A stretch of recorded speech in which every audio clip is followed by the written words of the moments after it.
Bonjour chers co-créateurs, c'est Lilou, une petite vidéo pour parler de changement, de se relaxer, d'accepter ce changement, d'aller vers ces changements. On est en train de les vivre en ce moment tous collectivement et bien sûr on le sait, mais plus on résiste au changement, et bien plus c'est compliqué, plus c'est difficile, plus on s'enfonce, plus on est face à quelque chose d'incompréhensible. Donc si vous êtes face à une situation qui n'avance pas, ne reportez pas la faute aux autres, sur les autres, parce que c'est vraiment un des freins, des grands freins du changement. Allez-y vers ce changement pour y aller et pour accepter ce qui se passe et évoluer et donc changer. On le sait quand on a à le faire parce que en gros on rencontre des difficultés, on les a déjà rencontrées, ces difficultés grandissent. Ça peut être pour quelqu'un qui est dans un emploi et qui se trouve comme moi à l'époque avec des soucis de peau, de perte de cheveux, de morale à zéro, ou de plus en plus de pleurs et clairement cette situation ne va pas, mais on n'a pas le courage de partir, on se dit que c'est pas possible, etc. Ça peut être en couple, pareil, on sent qu'il y a de la tristesse, il y a quelque chose de vraiment d'incohérent depuis un certain temps qui va pas, où on peut plus échanger, où on est vraiment sur une impasse.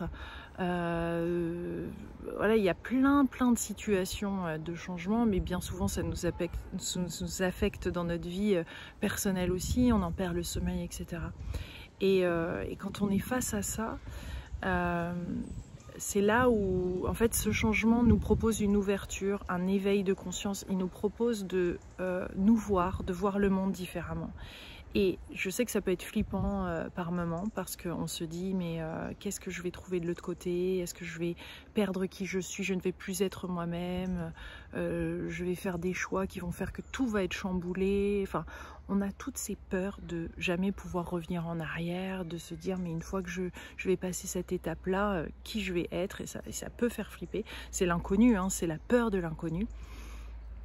Et moi, pour adorer le changement, et cela dit, je résiste aussi, quand on est dedans, quand on a les deux pieds dedans, on voit rien et tout, il y a quelque chose de hyper beau dans le changement, parce que une fois qu'on arrive à s'éveiller, à s'ouvrir à autre chose, à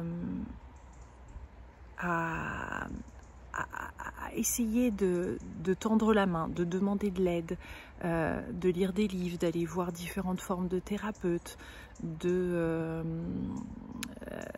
faire quelque chose de différemment, rien que de s'ouvrir et de dire à la vie mais tiens, montre-moi ce que je peux changer en moi, montre-moi ce que je peux faire pour me remettre en question ou faire quelque chose. Parce que tant qu'on pointe vers l'extérieur, et je tiens à le rappeler parce que c'est ce qu'on fait tous automatiquement dès qu'on est dedans, c'est qu'on pointe vers l'extérieur et on dit c'est la faute d'un tel, d'une telle, c'est la faute du système, c'est la faute de ça.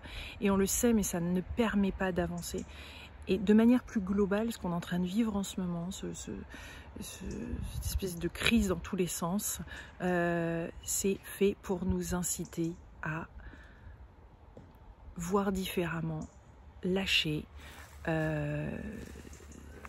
s'éveiller, transformer et surtout ne pas trouver les solutions à partir du même endroit qu'on a créé en fait ces choses, que ce monde a créé ces choses. Donc c'est un état de conscience qui est différent qui va trouver des solutions. Et ça, c'est très important, sinon on continue de perpétuer encore et encore et encore ces situations. Et ça fait vraiment pas avancer le schmilblick, on le sait, mais pourtant on continue de le faire et après on se questionne et on se dit mais comment ça, les choses sont encore ainsi. Et je vais juste vous dire que oui, ça demande du courage, oui, ça demande de faire un saut dans le vide, d'aller vers l'inconnu, ça demande d'essayer de nouvelles choses, ça demande de s'ouvrir, de s'apaiser, de se remettre en question. Et c'est bien de se remettre en question parce qu'on ne va plus pouvoir être les mêmes dans ce futur qui nous attend. Donc plus vous allez pouvoir faire ces changements maintenant, même avant la fin 2021, le mieux c'est pour vous. Et vous êtes peut-être dans une situation de burn-out, vous êtes peut-être dans une situation d'incompréhension totale par rapport à ce qui se passe, vous êtes peut-être en rébellion, vous êtes peut-être fatigué, là, vous ne voyez pas de sortie, comment sortir de ce tunnel. Et justement, de sortir du tunnel, ça implique de vouloir voir la lumière qui est de l'autre côté. Et ça implique de faire confiance. ça implique de demander. Moi je trouve que le plus efficace reste quand même de demander à la vie, vas-y aide-moi, montre-moi, parce que bien souvent on ne trouve pas. C'est pas forcément les amis qui sont les mieux placés non plus pour aider. Les amis sont sympathiques, hein, mais ils veulent, et eux aussi sont en train de vivre des changements et ils sont souvent pas les mieux placés pour conseiller. Ils veulent notre bien, et même quand nous on fait un changement, ils flippent pour nous parce qu'ils ont l'impression de nous perdre, ils ont l'impression qu'on va être changé ou qu'on est manipulé ou autre, alors qu'en fait on est en train de vraiment être nous-mêmes et sortir de cette façon d'être qui nous a finalement, en grandissant, qui nous a formatés. Et on n'est pas fait pour être tous les mêmes, on a tous quelque chose d'unique en nous, et pour découvrir ce qu'il y a d'unique, il nous faut faire les choses à notre façon, différemment, tester, essayer, oser. Et juste cette ouverture, cette étincelle, si cette étincelle-là est là, il faut la suivre et la faire grandir. Et on la fait grandir en se faisant du bien, en prenant soin de nous, en allant faire des choses un peu différemment. Et ça se fait pas à pas. Il n'y a pas de changement qui est radical comme ça d'un seul coup. Pour certains, oui, mais très rares sont ceux qui vont d'un seul coup, voilà, où tout va se mettre en place pour eux, clic-clac, boum boum, mais ça y est, c'est fait. Non. Pour nous, c'est de faire pas à pas. Et c'est des fois un moment où on va écouter un peu plus que d'habitude lors d'une conversation, un moment où on va sourire à quelqu'un, où on va répondre au sourire qu'on nous lance, où on va décrocher le téléphone alors que d'habitude on n'en a pas envie parce que voilà, ça nous fait chier dans cette négativité, on n'a pas envie de se faire conseiller. Voilà.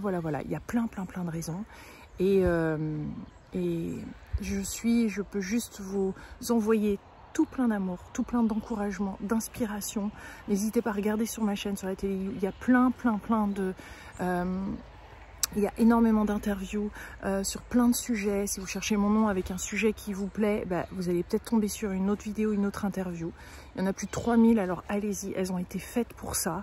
Mes livres aussi ont été faits pour ça, pour ce changement. Donc n'hésitez pas, et surtout observez les signes, observez comment cette vidéo est venue à vous, observez quand il y a 3 synchronicités, 3 rappels de la vie rapides autour de vous. Prêtez-y attention. Si quelqu'un vous en parle, vous tombez dessus, vous en retournez parler à la radio, ou je sais pas où, ou entre amis, voyez, de manière rapprochée, peut-être que là, il y a une solution. Et les solutions se présentent quand on le veut bien, hein, vraiment facilement. Il n'y a pas besoin de ramer à contre-courant tout le temps, pendant hyper longtemps, pour changer, pour accueillir le changement et vivre quelque chose de très bon à vivre derrière, parce que c'est ça dont il est question. C'est pas de rester dans cet état. Moi, ce que je vois au fur et à mesure des années, de faire des stages, de pratiquer comme ça, de faire des thérapies, de demander conseil, d'aller... tout ce que je partage avec vous, et bien au final, c'est que le temps de, on va dire, dépression négative, ou le temps où ça va pas, est de plus en plus raccourci. Et quand c'est long, c'est qu'il y a quelque chose d'encore plus profond à aller regarder. Donc ça se fait par étapes, c'est comme un espèce d'oignon qu'on pèle au fur et à mesure, on enlève des couches, et voilà. Donc la remise en question est bonne. Au début, ça peut un peu plus secouer parce qu'on se pose beaucoup de questions. Pour les autres, apparemment, on se pose trop de questions. Mais vous inquiétez pas, parce que c'est des questions qui sont essentielles et on ne peut pas passer à côté de ça au final. C'est vraiment juste, c'est un passage, et je peux vous dire que plus tôt vous vous engagez à investir en vous, en tous les cas à passer du temps, prendre du temps pour vous, à vous ouvrir, à même vous éveiller, vous allez voir que la réalité dans le coup vous semble beaucoup plus claire, beaucoup plus sereine, et vous faites vos choix dans l'amour. Et c'est ça le principal, et je finirai par ça, c'est que faites vos choix et demandez-vous à chaque fois, est-ce que je prends cette décision dans l'amour ou dans la peur? J'insiste parce que cette question, elle est essentielle pour faire des bons choix et petit à petit choisir. C'est comme s'il y avait 2 planètes, une planète peur, une planète amour. Et j'espère que vous allez nous rejoindre sur la planète amour, parce que c'est absolument délicieux.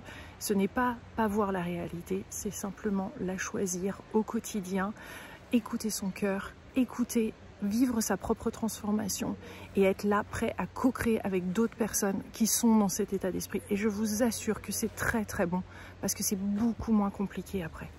Et ça fait du bien, et on se sent plus serein, on se sent à sa place. Et c'est juste pour nous, c'est juste pour le monde, c'est juste, on a sa place. Et ça, c'est bon. Donc, je vous embrasse très fort. Je vous souhaite une délicieuse journée, de la cano, je vous embrasse et à bientôt chers co-créateurs. Bisous.